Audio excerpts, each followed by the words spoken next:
Hello friends, आज मैं आपको भारतीय तिरंगे के बारे में कुछ रोचक बातें बताने जा रहा हूँ। तो आइए जानते हैं भारतीय तिरंगे से जुड़ी कुछ रोचक और अनोखी बातें। प्रत्येक स्वतंत्र राष्ट्र का अपना एक ध्वज होता है। यह एक स्वतंत्र देश होने का संकेत है। 1921 में राष्ट्रपिता महात्मा गांधी ने कहा कि हम देश की आज़ादी के लिए लड़ रहे हैं, हमारा एक झंडा होना चाहिए। इस बात को सुनने के बाद पिंगली वेंकैया झंडा बनाने में लग गए और तिरंगा बनाया। तिरंगे को 3 रंगों में बनाया गया, जिसमें हर रंग का अपना एक अलग अर्थ था। यही वजह थी कि देश की आज़ादी से पहले 22 जुलाई 1947 को संविधान सभा की बैठक में तिरंगे को भारत के राष्ट्रीय ध्वज के रूप में अपनाया गया। पहला राष्ट्रीय ध्वज 7 अगस्त 1906 को पारसी बागान चौक, कोलकाता में फहराया गया। इस झंडे में केसरिया रंग सबसे ऊपर, बीच में पीला और सबसे नीचे हरे रंग का इस्तेमाल किया गया था। दूसरा ध्वज 1908 में भिकाजी कामा ने जर्मनी में तिरंगा झंडा लहराया। इस तिरंगे में सबसे ऊपर हरा रंग था, बीच में केसरिया, सबसे नीचे लाल रंग था। तीसरा ध्वज 1916 में भारतीय राष्ट्रीय कांग्रेस ने एक निश्चित ध्वज निर्माण करने का फैसला किया।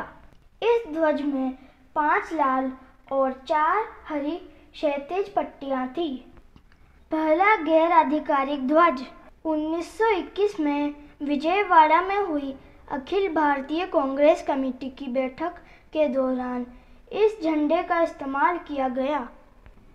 यह झंडा 2 रंगों का बना था, लाल और हरा। इस झंडे पर गांधी जी के चरखे का भी निशान था। भारतीय राष्ट्रीय ध्वज को इसके वर्तमान स्वरूप में 22 जुलाई 1947 को आयोजित भारतीय संविधान सभा की बैठक के दौरान अपनाया गया था, जो 15 अगस्त 1947 को अंग्रेजों से भारत की स्वतंत्रता के कुछ ही दिन पूर्व की गई थी।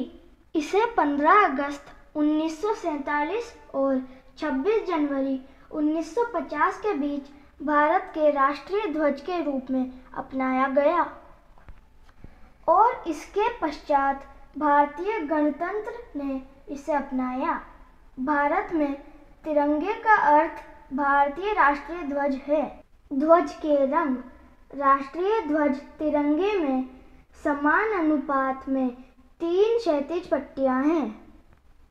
केसरिया रंग सबसे ऊपर, सफेद बीच में और हरा रंग सबसे नीचे है। ध्वज की लंबाई चौड़ाई का अनुपात 3:2 है।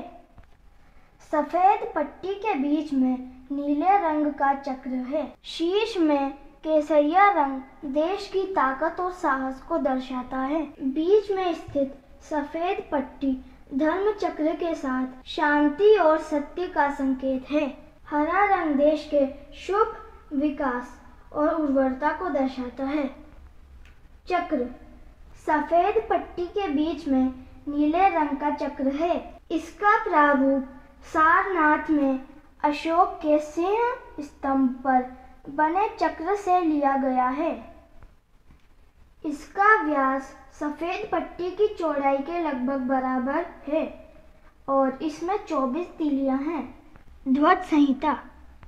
26 जनवरी 2002 को भारतीय ध्वज संहिता में संशोधन किया गया और स्वतंत्रता के कई वर्ष बाद भारत के नागरिकों को अपने घरों, कार्यालयों और फैक्ट्री में न केवल राष्ट्रीय दिवसों पर बल्कि किसी भी दिन बिना किसी रुकावट के फहराने की अनुमति मिल गई।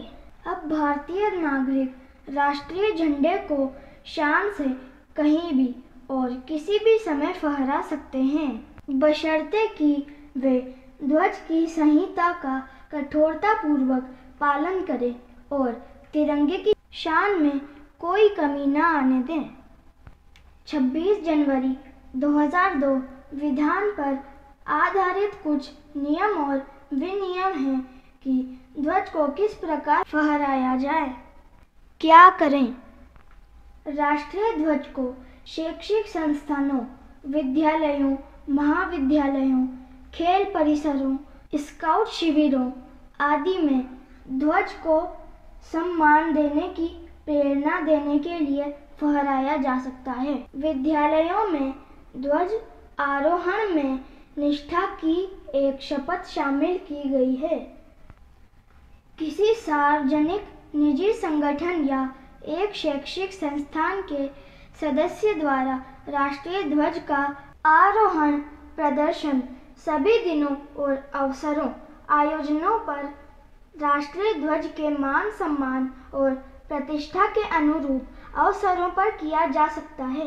नई संहिता की धारा 2 में सभी निजी नागरिकों को अपने परिसरों में ध्वज फहराने का अधिकार देना स्वीकार किया गया है।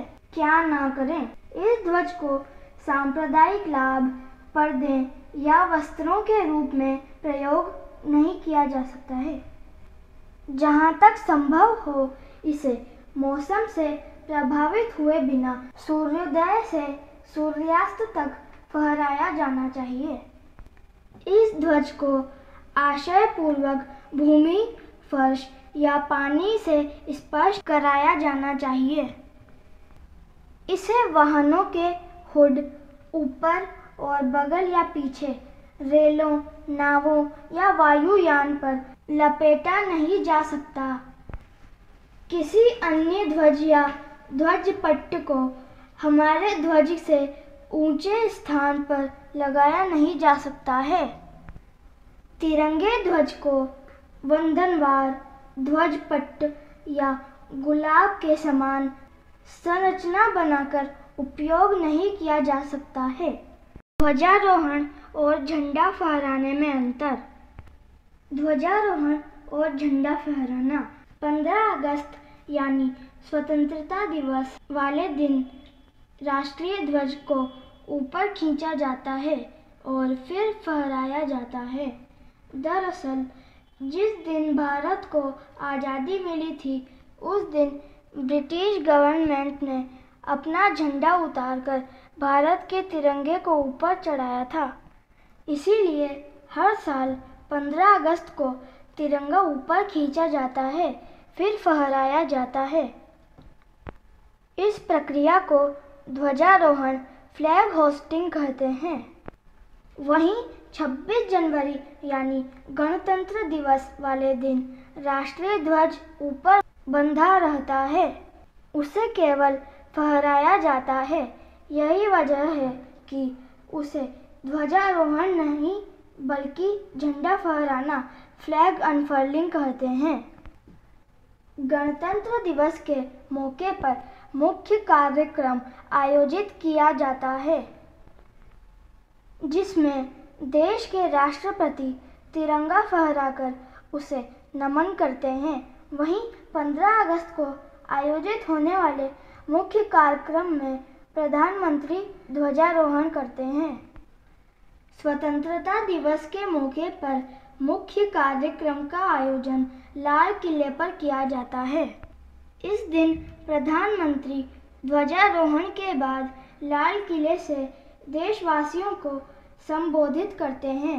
वहीं गणतंत्र दिवस के मुख्य कार्यक्रम का आयोजन राजपथ पर किया जाता है।